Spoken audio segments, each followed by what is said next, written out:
चलिए आज महासागरों की यात्रा पर निकलने की कोशिश करते हैं। बिना पनडुब्बी के और महासागरों की गहराई तक जाने की हम लोग कोशिश करेंगे। और ना सिर्फ गहराई तक बल्कि ठेठ पेंदे तक, गर्तों तक और खाइयों तक हम लोग अपनी पहुंच बनाने की कोशिश करेंगे। हम देखेंगे कि सागर के अंदर की स्थलाकृतियां क्या होती है, कहाँ ऊंचा है, कहाँ नीचा है, कहाँ उबड़ खाबड़ स्थितियां बनती है और उन तमाम स्थलाकृतियों को किस नाम से जाना जाता है। इन स्थलाकृतियों को समेकित रूप से यदि हम नाम दें तो उसे कहा जाता है उच्चावच। नमस्ते, मैं हूं हितेंद्र और आप देख रहे हैं ज्योग्राफिया। चलिए हम लोग शुरुआत करते हैं महासागरीय उच्चावच की। ओशिनोग्राफी की शुरुआत है तो पूरे मनोयोग से हम लोग ध्यान देने की कोशिश करेंगे। उच्चावच देखिए, दो शब्दों का कॉम्बिनेशन है, उच्च और अवच। उच्चावच यानी ऊंचा और नीचा। कहाँ ऊंचा है, कहाँ नीचा है, किस तरह की स्थलाकृतियां आंतरिक भाग में, सागरीय भागों में पाई जाती हैं, उन तमाम स्थलाकृतियों को देखने, पढ़ने और समझने की हम लोग कोशिश करेंगे। ये देखिए, पहले एक थोड़ा खाका सा हम लोग देखने की कोशिश करते हैं कि सागरों का कितना बड़ा पार्ट होता है। पृथ्वी का, संपूर्ण पृथ्वी का जल क्षेत्र कितना है, 70.8%। और स्थलीय भाग कितना है, केवल 29.2%। यानी सागरीय पार्ट बड़ा विशाल है, बहुत विशाल होता है। इसीलिए कई बार छोटी कक्षाओं की किताबों में हमने पढ़ा कि 3/4 भाग पर पानी और 1/4 भाग पर जल, लेकिन वो 1/4 से थोड़ा सा ज्यादा है और वो 3/4 से थोड़ा सा कम है। क्षेत्रफल की यदि हम लोग बात करें, सागरीय क्षेत्र के सागरीय क्षेत्रफल कितना है सागर का, तो वो होता है 36 करोड़ वर्ग किलोमीटर से कुछ ज्यादा। तो मतलब संपूर्ण पृथ्वी का क्षेत्रफल कितना, 51 करोड़ वर्ग किलोमीटर, लगभग 51 करोड़ वर्ग किलोमीटर।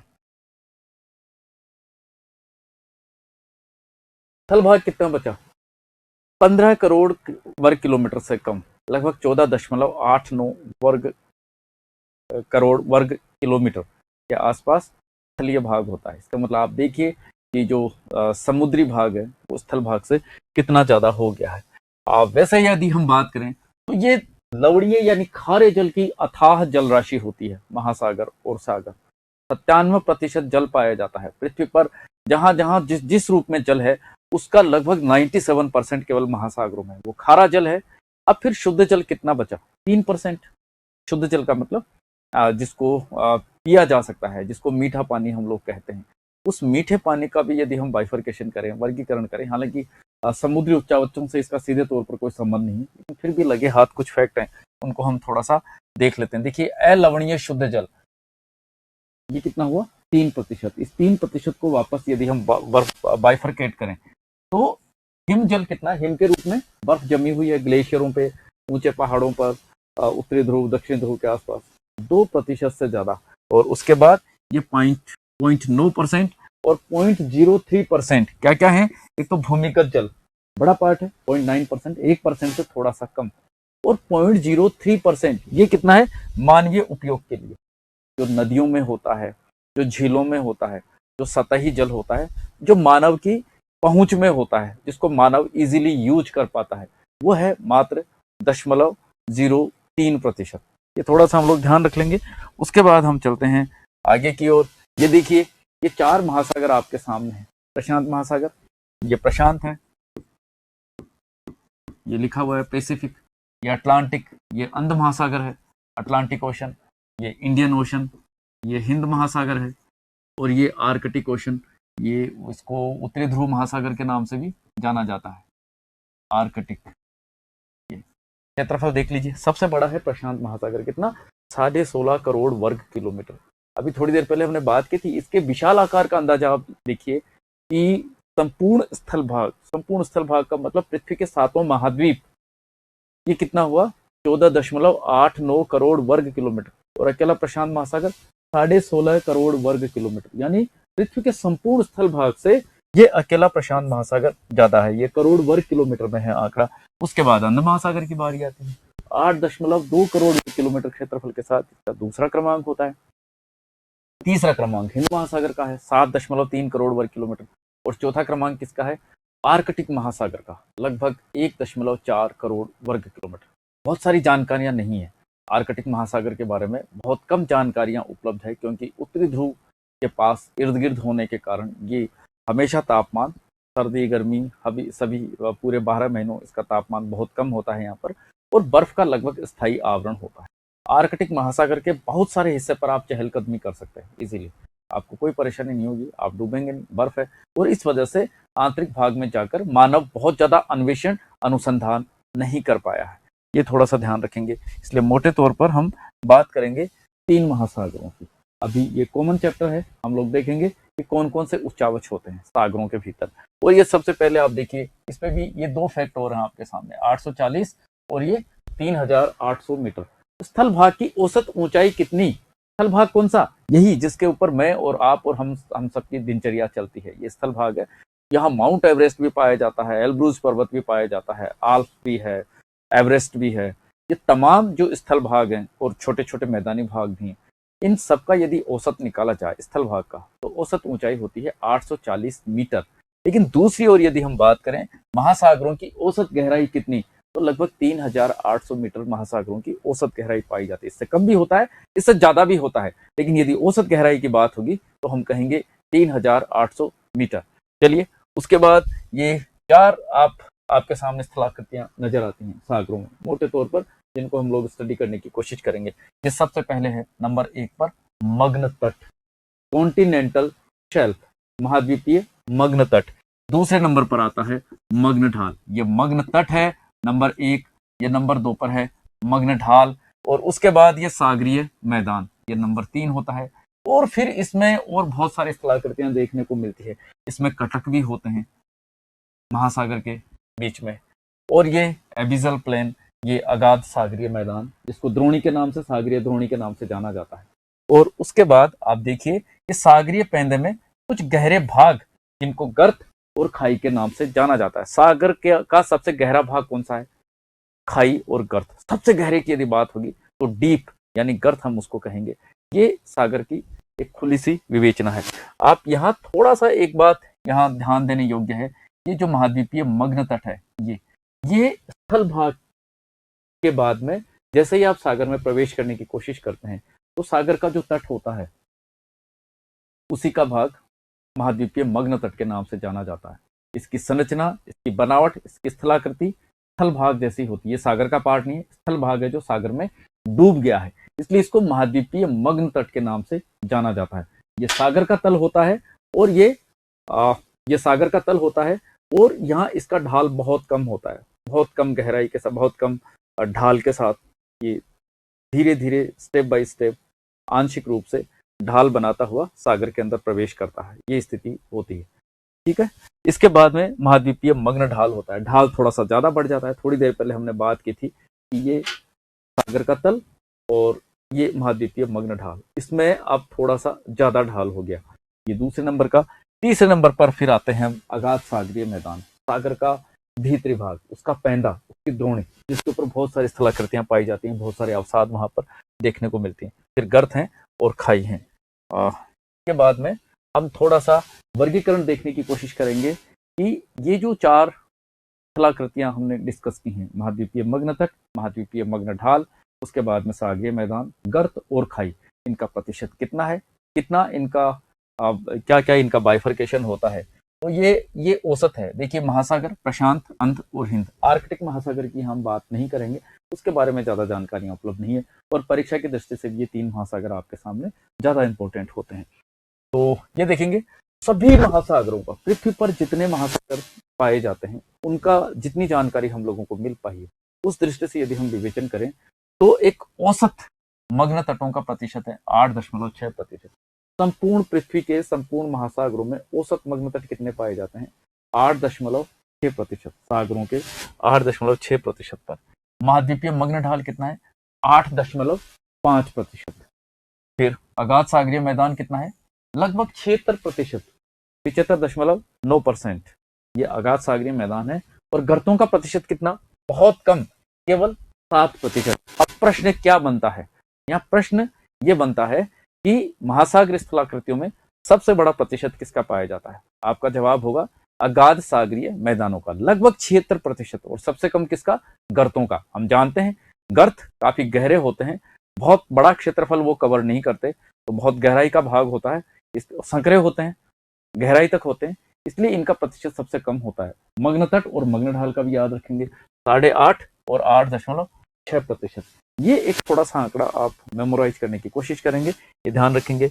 अब प्रत्येक महासागर की दृष्टि से हम इनका वर्गीकरण और देख लेते हैं।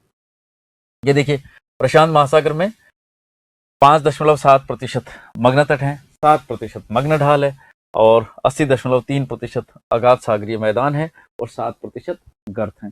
इस तरह से बहुत जटिल होगा, तो याद करने का तरीका क्या, आप वर्टिकल दिशा में इसको याद करने की कोशिश करें। पहले महाद्वीपीय मग्न तट को देखते हैं। औसत कितना है सभी महासागरों का? औसत 8.6%।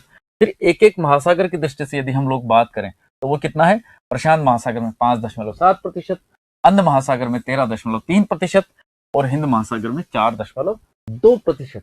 प्रश्न किस तरह का आने की संभावना है? महाद्वीपीय मग्न तटों का सर्वाधिक प्रतिशत किस महासागर में पाया जाता है? और आपका यहां पर जवाब होता है अंध महासागर। कितना? 13.3%। आंकड़ा याद ना भी रहे तो भी केवल इतना ध्यान रखने की कोशिश करेंगे कि सभी महासागरों में सबसे ज्यादा मग्न तट कहां पाए जाते हैं? अंध महासागर में, और सबसे कम कहां? हिंद महासागर। उसके बाद बारी आती है महाद्वीपीय मग्न ढाल की। सबसे ज्यादा महाद्वीपीय मग्न ढाल कहां? वही उत्तर होगा 12.4%। उत्तर क्या होगा? अंध महासागर। और सबसे कम मग्न ढाल का प्रतिशत किस महासागर में? आपका जवाब फिर रिपीट होगा हिंद महासागर में। देखिए बात फिर आसान हो गई है। ये देखिए तीनों का क्रम वही है। हिंद महासागर में 6.5% है और अंध महासागर में 12.4% है। बस सीधा सा जवाब हुआ, ये लो। इसके बाद बारी आती है अगाध सागरीय मैदानों की। अब खास बात क्या है देखिए, और जवाब आसानी से तय होगा। अंध महासागर सबसे ज्यादा बाजी मार ले गया मग्न तटों में और महाद्वीपीय मग्न ढालों के विषय में, लगभग 13.5% और 12%। 13.3 और 12.4, 25% से ज्यादा ये आंकड़ा हो जाता है, 25.7% के आसपास। अब 100 में से 25 को यदि हम माइनस कर देंगे तो देखिए अगाध सागरीय मैदानों का प्रतिशत घट जाएगा, क्योंकि इधर मग्न ढाल और मग्न तट का प्रतिशत ज्यादा है, तो निश्चित रूप से 100 में से माइनस करेंगे तो उधर वो कम होगा। लिहाजा अगाध सागरीय मैदान सबसे कम किस महासागर में पाए जाते हैं? और आपका यहाँ जवाब बन जाता है अंध महासागर। तो फिर सबसे ज्यादा कहाँ? प्रशांत महासागर में। वो सबसे बड़ा भी है और साथ में बात क्या, यहाँ पर मग्न तट और मग्न ढाल कम थे, इसलिए बढ़ोतरी किसमें हो गई? अगाध सागरीय मैदानों में। तो 80.3% क्षेत्रफल के साथ प्रशांत महासागर में अगाध सागरीय मैदान सबसे ज्यादा पाए जाते हैं। हिंद महासागर में उससे कम और अंध महासागर में सबसे कम, रिमार्केबल 55%, केवल 55%।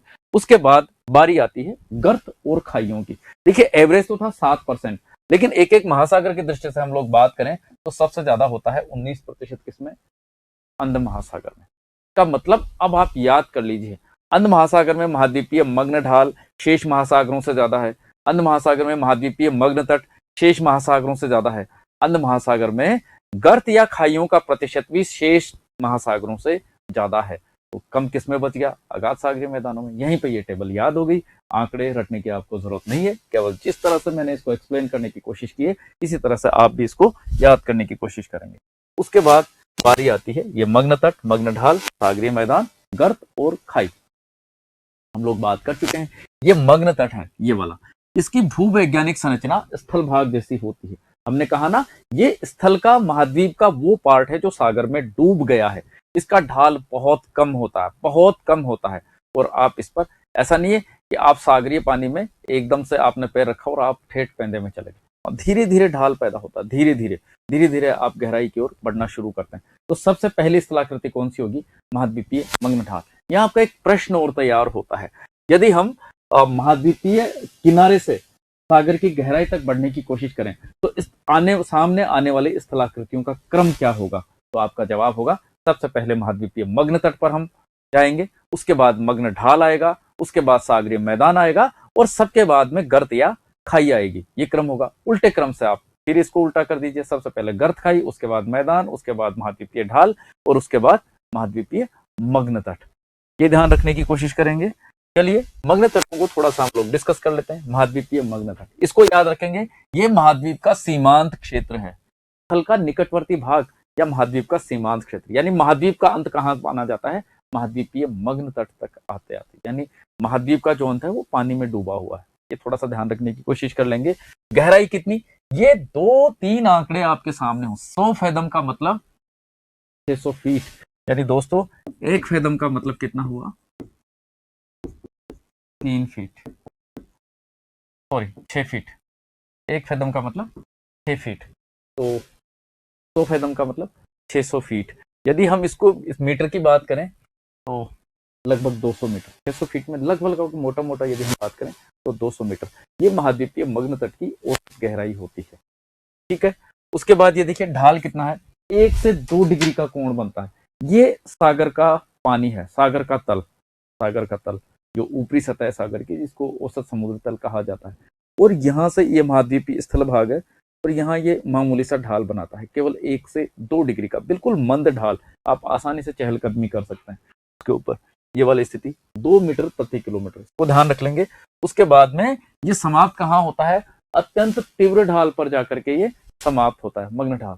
जहां महाद्वीपीय मग्न ढाल शुरू हो जाता है, उसका नाम भी ढाल है, मग्न ढाल, वहां उसकी शुरुआत होगी, ढाल तीखा हो जाएगा और यहीं पर मग्न तट की समाप्ति हो जाती है। औसत चौड़ाई कितनी, लगभग 80 किलोमीटर। ये सभी महासागरों के मग्न तटों की औसत चौड़ाई है, लेकिन कहीं कहीं पर ये ज्यादा भी पाए जाते हैं। जीके का एक प्रश्न है और यदि आपको पूछा जाए तो आप वहां बता सकते हैं कि आर्कटिक महासागर में सबसे ज्यादा चौड़े मग्न तट पाए जाते हैं। कितने, लगभग 1200 किलोमीटर चौड़े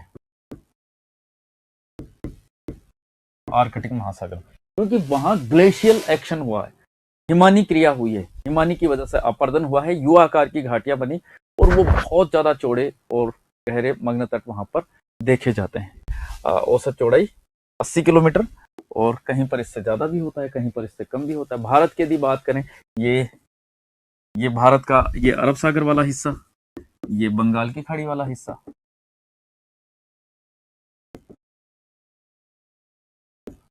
ठीक है। अब यहाँ ये वाला मग्न तट अमूमन माना जाता है 50 किलोमीटर चौड़ा और ये वाला मग्न तट इससे ज्यादा, लगभग इससे 3 गुना ज्यादा, लगभग 150 किलोमीटर चौड़ा माना जाता है पश्चिमी भारत का मग्न तट। ये थोड़ा ध्यान रखने की कोशिश करेंगे। यहाँ एक विरोधाभासी बात भी है, कहा जाता है, बल्कि ये स्थापित सत्य है कि जहां जहां महाद्वीप के किनारों के ऊपर पर्वतों की स्थिति है वहां पर महाद्वीपीय मग्न तट सक्रिय होते हैं। और ये स्थितियां आपको एंडीज, उत्तरी अमेरिका का रॉकीज और दक्षिणी अमेरिका का एंडीज इसका बढ़िया उदाहरण होता है। फिर भारत के साथ ऐसी विरोधाभासी स्थिति क्यों, यहाँ पर सह्याद्री पर्वतमाला है जिसको पश्चिमी घाट के नाम से जाना जाता है, इसके बावजूद यहाँ का मग्न तट सकरा होने की बजाय चौड़ा क्यों है, तो इसको ध्यान रखने की कोशिश करेंगे। यहाँ पर तट की निमज्जन की क्रिया हुई है और निमज्जन की क्रिया के फलस्वरूप यहाँ पर स्थल भाग डूब गया है, इसलिए उसको अतिरिक्त चौड़ाई मिल गई है। यहाँ ये 2-3 बातों पर हम बात करेंगे। सामान्य बात कितनी थी, 8.6% मग्न तट। भूवैज्ञानिक संरचना स्थलखंड जैसी है, ये महाद्वीप का पार्ट है, महाद्वीप का, ठीक है, सागरीय भाग नहीं है। हिमानी क्षेत्रों में गहराई व चौड़ाई अधिक, क्यों, यू आकार की घाटियां बनती हैं, यू आकार की हिमानी क्षेत्रों में। जहां उत्तरी ध्रुव के आसपास यदि आप देखने की कोशिश करेंगे वहां ग्लेशियर्स बने हुए हैं, हिमनद बने हुए हैं। न्यू फाउंडलैंड के सहारे गहराई तथा चौड़ाई अधिक। ये उत्तरी अक्षांशों में जो ध्रुवों के पास वाला एरिया होता है, यहाँ पर हिमनदों की प्रचुरता के कारण हिमनद अपर्दन की क्रिया होती है और इस वजह से यू आकार की घाटियां बनती है। यू का पैंदा देखिए आप, वी की तुलना में नदी बनाती है वी आकार की घाटी और हिमनद बनाता है यू आकार की घाटी।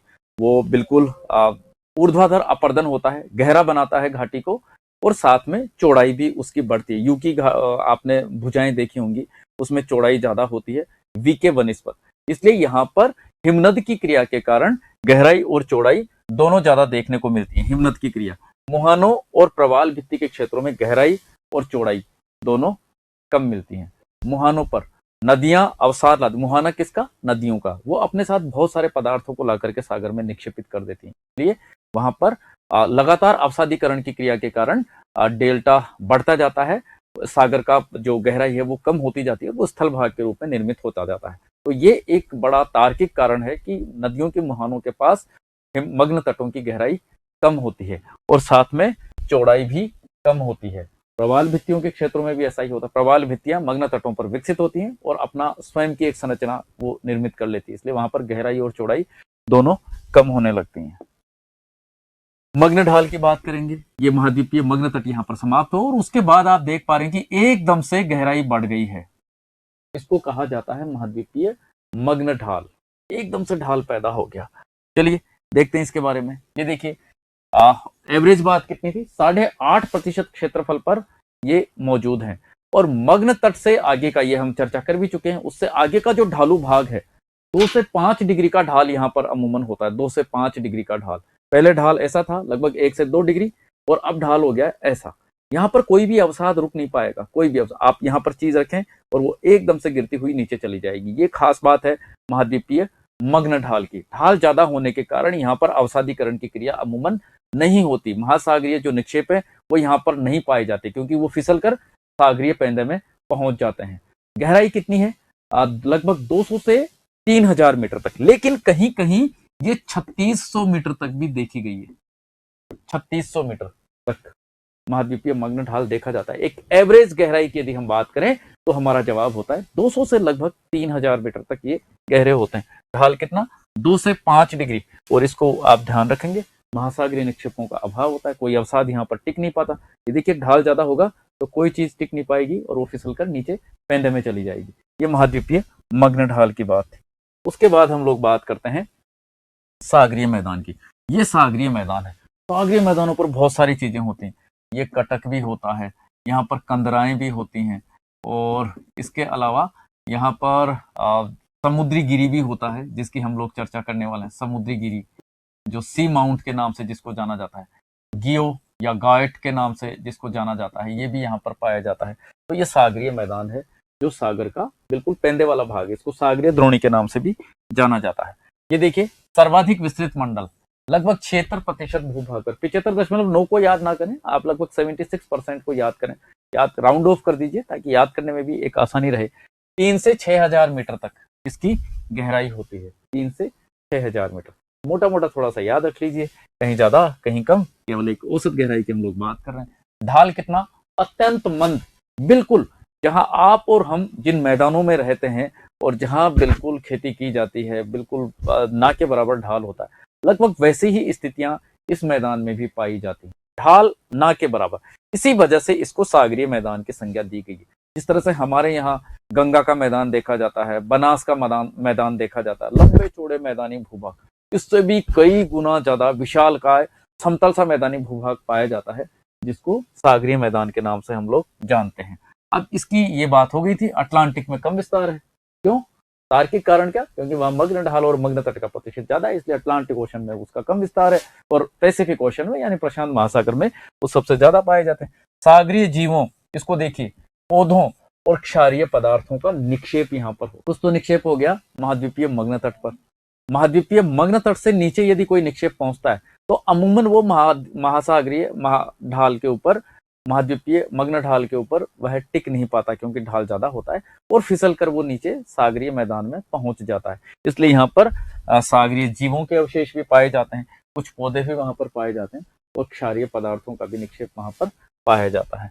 महीन कणों वाले अवसाद और गाद से युक्त, याद रहे तो आप थोड़ा सा देखिए, अदरवाइज हम लोग सागरीय निक्षेपों को और अच्छे से डिस्कस करेंगे, तब इस पर विस्तार से चर्चा होगी।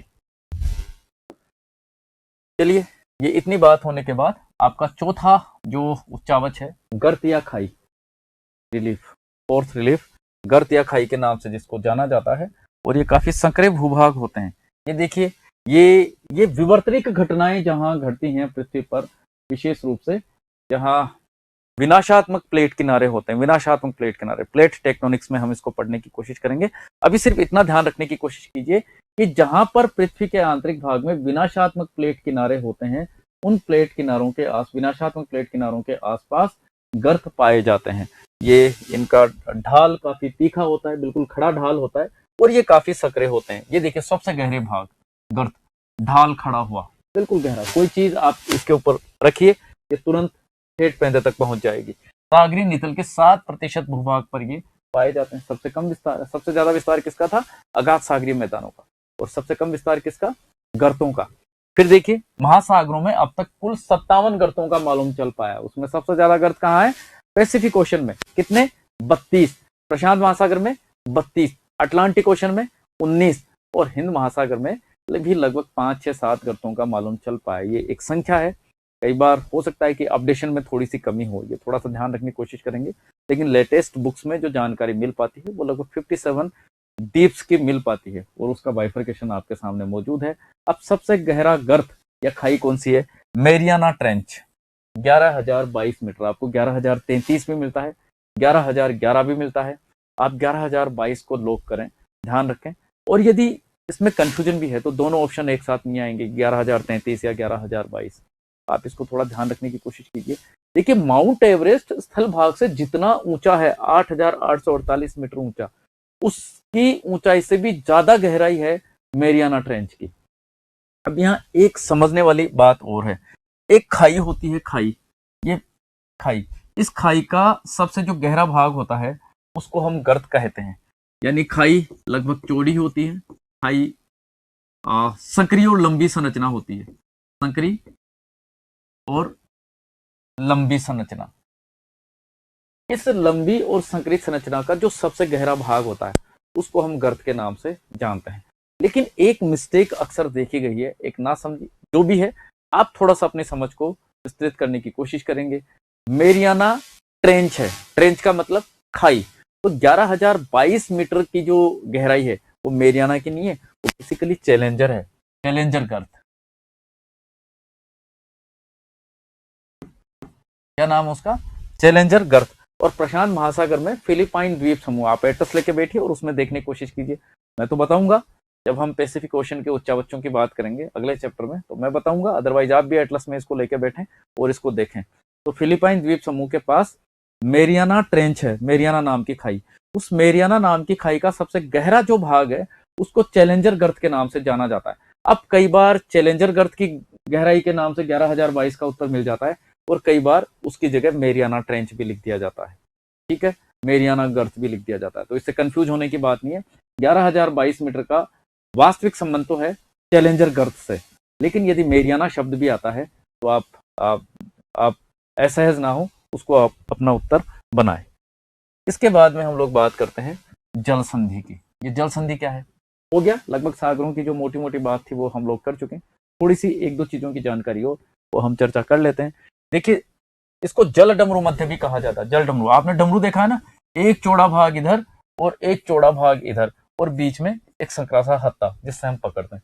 इसलिए जल संधि की परिभाषा क्या? 3 जल हैं, 2 बड़े जल क्षेत्रों को एक छोटा जल क्षेत्र यदि आपस में कनेक्ट कर दे तो उसे जल संधि कहेंगे। और चूंकि आकृति डमरू जैसी है इसलिए इसको जल डमरू मध्य के नाम से भी जाना जाता है। इधर देखिए, खाड़ी, खाड़ी का मतलब क्या?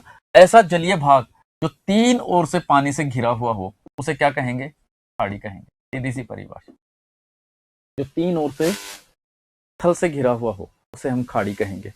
उसके बाद आप देखिए, ये द्रोणी, वही पेंदा, सागर का पेंदा, उसको द्रोणी या सी बेसिन, ओशन बेसिन के नाम से भी हम लोग जानते हैं। ये देखिए, ये बिल्कुल समतल सा भाग, बिल्कुल गहराई में आने के बाद, और ये देखिए ये लहरनुमा स्थितियां यहाँ पर बनती हुई दिखाई देती हैं, बिल्कुल मैदानी भाग है। इसको सागरीय द्रोणी के नाम से जाना जाता है। सागर का पेंदा, बिल्कुल समतल सा भाग इसको कहा जाता है। इसके बाद आप आइए चैनल में। तो चैनल क्या है? संकरे जल क्षेत्र जो आवागमन के काम आते हैं, जो समुद्री मार्ग के नाम से जाने जाते हैं। देखिए, संकरा सा जल क्षेत्र, हम वर्ल्ड ज्योग्राफी देखेंगे कभी, नक्शे वाली क्लास आएगी, इरादा है तो हम उसमें इन चीजों को और अच्छे से डिस्कस करने की कोशिश करेंगे। आपको बताएंगे कि कहाँ कौन सा चैनल पाया जाता है। सागर महासागरों में स्थित वे संकरे जल क्षेत्र जो आवागमन में जल मार्ग के रूप में प्रयुक्त होते हैं। इसके बाद हम देखेंगे समुद्री गिरी या गियो, इसको गुयाट या गोयट के नाम से भी जाना जाता है। ये देखेंगे, गियो और समुद्री गिरी दोनों का निर्माण कैसे हुआ? ये देखिए, ज्वालामुखी निर्मित स्थलाकृतियां हैं, पर्वतीय आकृतियां हैं, ये पहाड़ियां हैं, समुद्र के नितल में मौजूद पहाड़ियां जिनका निर्माण ज्वालामुखी क्रिया की वजह से हुआ। फिर अंतर क्या है और परीक्षा से क्या संबंध है? इसका बहुत ज्यादा संबंध है परीक्षा से, जो अक्सर पूछा जाता है, गियो या गुयाट। ये देखेंगे, पर्वतीय द्वीप समुद्री गिरी, एक तो है समुद्री गिरी यानी समुद्र का पर्वत। क्या खास बात है? ये देखिए, गोलाकार होगा या अंडाकार होगा, सी माउंट के नाम से इसको जाना जाता है, गोलाकार या अंडाकार। ये जब ऊपर निकल जाएगा तो इसको समुद्री द्वीप के नाम से कह देंगे। ये पर्वतीय द्वीप या समुद्री गिरी। पर्वतीय द्वीप ये ऊपर पानी की सतह से ऊपर आ जाएगा तो ये द्वीप का रूप धारण कर लेगा। इसी तरह से एक है गियोट, जिसको गियो के नाम से भी जाना जाता है। इसकी भी खास बात वही है, ज्वालामुखी क्रिया से निर्मित, और यदि ये समुद्री सतह से ऊपर आ गया तो ये भी द्वीप का रूप धारण कर लेता है। अब दोनों में अंतर क्या, ये गोलाकार या अंडाकार होता है समुद्री गिरी, और जो गियो है वो ऊपर से फ्लैट होता है, सपाट, चौरस, पठार की तरह, नुकीला नहीं होता। बस ये एक खास अंतर है। परीक्षा में सीधा सा प्रश्न होगा, गियो या गुयाट स्थलाकृति पाई जाती है समुद्र के अंदर, महासागरीय उच्चावच का एक अभिन्न पार्ट है। महासागरीय कटक, यूं तो हम मित्रों एक एक महासागर में अलग अलग इन कटकों की संरचना और उनकी विशेषताओं के बारे में जानेंगे, उनका स्थानीय रूप से अध्ययन भी करेंगे, किस महासागर के किस हिस्से में कौन सा कटक पाया जाता है। प्लेट टेक्टोनिक्स के दौरान ये कटक कैसे बने, इस बात पर भी हम विशद चर्चा करेंगे। यहाँ सिर्फ उद्देश्य यह है कि एक प्राथमिक जानकारी आप लोगों तक पहुंच जाए। ये समुद्र में फैले हुए बड़े बड़े विशालकाय पर्वत हैं, बड़े बड़े बड़ी लंबी चौड़ी दीवारयुक्त संरचनाएं हैं, पर्वतनुमा संरचनाएं हैं। समुद्री पर्वतों को कटक कहा जाता है। ये मान लीजिए बहुत लंबे, इनकी लंबाई कितनी है सभी महासागरों में मिलाकर 75,000 किलोमीटर, इससे भी ज्यादा। आप देख लीजिए, इसका मतलब पृथ्वी पर पर्वतों की जितनी श्रृंखलाएं और संरचनाएं आपको नजर आती हैं, लगभग वैसा ही एक जाल सागर के अंदर भी पर्वतों का हम लोग देखते हैं। ये है प्लेट टेक्टोनिक्स के दौरान हम इसको और अच्छे से डिस्कस करेंगे। प्लेट टेक्टोनिक्स का इन कटकों से क्या संबंध है, हर महासागर की दृष्टि से हम इनको पढ़ने और समझने की कोशिश करेंगे। चलिए, इसी के साथ ये लेक्चर यहाँ पर पूरा होता है। हम जल्द मिलेंगे प्रशांत महासागर, अंध महासागर और हिंद महासागर के उच्चावचों को लेकर। तब तक के लिए नमस्कार, धन्यवाद।